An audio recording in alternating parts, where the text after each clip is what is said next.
നമസ്കാരം പ്രിയമുള്ളവരെ, നമ്മളുടെ സംസ്ഥാനത്തെ ഏറ്റവും വലിയ ധനസഹായ പദ്ധതികളിലൊന്നായിരുന്ന പുതുതായിട്ട് മുൻ സർക്കാർ കൊണ്ടുവന്നിരുന്ന സ്ത്രീ സുരക്ഷാ വീട്ടമ്മ പെൻഷൻ പദ്ധതി.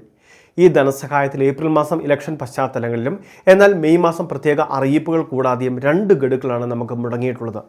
ഈ സമയത്ത് ഒരുപാട് ആളുകൾ കമൻറ്റ് ബോക്സ് വഴി ഇതിൻ്റെ കാരണങ്ങൾ അന്വേഷിക്കുന്നുണ്ട്. ഉദ്യോഗസ്ഥരുമായിട്ട് നമ്മൾ ബന്ധപ്പെടുകയും ചെയ്തു. പദ്ധതി നിർത്തുമോ എന്ന് ഒരുപാട് ആളുകൾ ചോദിച്ചിരുന്നു. കാരണം പുതിയ ഗവൺമെൻറ് വരുമ്പോൾ പദ്ധതികളിൽ മാറ്റങ്ങൾ വരുത്തുന്നതിന് സർക്കാരിന് പൂർണ്ണ അധികാരമുണ്ട്. അതുകൊണ്ട് തന്നെ അത്തരം സാഹചര്യങ്ങൾ ഒരുപാട് ആളുകൾ സംശയിച്ചിരുന്നു.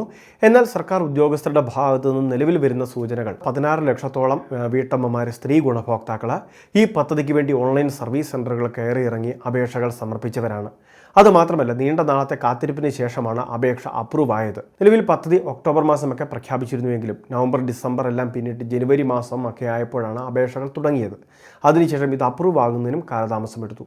അപ്രൂവ് ആയവർക്ക് 2 ഗഡുക്കൾ മാത്രമാണ് ലഭിച്ചിട്ടുള്ളത്. അപ്പോൾ ഈ പദ്ധതിയിൽ ജൂൺ 19 വരുന്ന സംസ്ഥാന ബഡ്ജറ്റിൽ സംസ്ഥാന സർക്കാർ അത് ഗൗരവമായിട്ട് തന്നെ പരിഗണിച്ച് വേണ്ട അലോക്കേഷനുകളെല്ലാം നടത്തി കൃത്യമായിട്ട് ധനവകുപ്പിൽ നിന്ന് ഫണ്ട് അനുവദിക്കുമെന്നൊരു ശുഭപ്രതീക്ഷയാണ് ഇപ്പോൾ ഉദ്യോഗസ്ഥർ ഷെയർ ചെയ്തിട്ടുള്ളത്.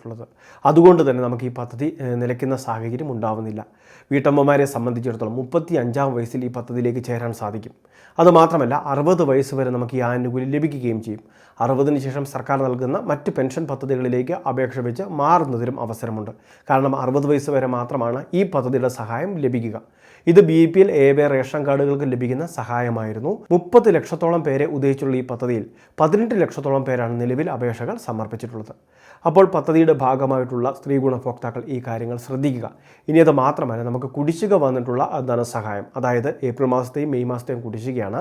അത് ഒരു പക്ഷേ ബഡ്ജറ്റിന് മുൻപ് തന്നെ വിതരണം ചെയ്തേക്കാം, അല്ലെങ്കിൽ ബഡ്ജറ്റിന് ശേഷമായിരിക്കാം. ബഡ്ജറ്റിന് മുൻപ് 1 ഗഡുവെങ്കിലും വിതരണം ചെയ്യാൻ സാധിക്കുമോ എന്നാണ് ഇപ്പോൾ കൃത്യമായിട്ട് സർക്കാർ പരിശോധിച്ചുകൊണ്ടിരിക്കുന്നത്. കാരണം മുൻപ് തന്നെ ഇത് സംബന്ധിച്ച് ഉത്തരവ് വന്നിട്ടുള്ളതാണ്.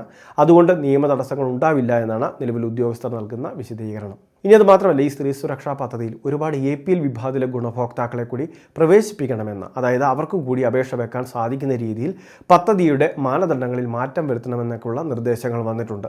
അപ്പോൾ ഈ നിർദ്ദേശങ്ങൾ കൂടി സംസ്ഥാന സർക്കാർ പരിഗണിക്കുമോ എന്നൊക്കെ ഈ വരുന്ന ബഡ്ജറ്റിൽ അറിയാൻ സാധിക്കുന്നതാണ്. ജൂൺ 19-ാം തീയതിയാണ് ബഡ്ജറ്റ്. അതുകൊണ്ട് ഏകദേശം 3 ആഴ്ചത്തോളം നമുക്ക് കാത്തിരിക്കേണ്ടതായിട്ട് വരുന്നുണ്ട്. പക്ഷേ അതിനു മുൻപ് തന്നെ 1 ഗഡു വിതരണം ചെയ്തേക്കുമെന്നുള്ള റിപ്പോർട്ടുകളും വരുന്നുണ്ട്. സംസ്ഥാന സർക്കാരിൻ്റെ ഭാഗത്തുനിന്ന്, ബന്ധപ്പെട്ട ഉദ്യോഗസ്ഥരുടെ ഭാഗത്തുനിന്ന് ഈ ക്ഷേമ പദ്ധതിയുടെ തുക വിതരണമോ ഇത് സംബന്ധിച്ച് എന്തെങ്കിലുമൊക്കെ അറിയിപ്പുകളോ നമുക്ക് ലഭിക്കും. അത് കൃത്യമായിട്ട് നിങ്ങളുമായിട്ട് ഷെയർ ചെയ്യാം. ഇതുപോലുള്ള സർക്കാരിൻ്റെ വിവിധ ക്ഷേമ പദ്ധതിയുടെ പൊതു അറിയിപ്പുകൾ കൃത്യസമയത്ത് നിങ്ങൾക്ക് ലഭിക്കാം. നമ്മുടെ ചാനൽ സബ്സ്ക്രൈബ് ചെയ്തിട്ടില്ല എങ്കിൽ ചാനൽ സബ്സ്ക്രൈബ് ചെയ്യുക, ഫോളോ ചെയ്യുക.